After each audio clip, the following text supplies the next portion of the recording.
Califat d'Al-Andalus, Espagne, en 976. Voilà près de 60 ans que le califat est placé sous le signe de la paix, de la culture et de la science. Le calife Abdelrahman III et son fils Al-Hakam II ont fait de Cordoue la capitale occidentale du savoir.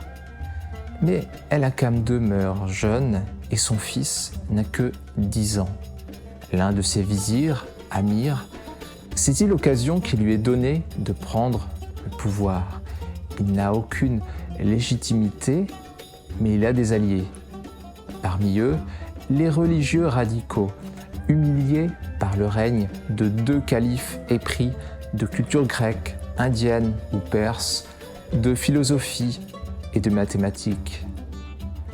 Le prix de leur soutien est élevé. Ils veulent voir brûler les 400 000 livres de la bibliothèque de Cordoue. La soif de pouvoir d'Amir n'ayant pas de limite, il y consent. La veille du plus grand autodafé du monde, Tarid, eunuque grassouillet en charge de la bibliothèque, réunit dans l'urgence autant de livres qu'il le peut, les charge sur le dos d'une mule qui passait par là et s'enfuit par les collines au nord de Cordoue, dans l'espoir de sauver ce qui peut l'être du savoir universel.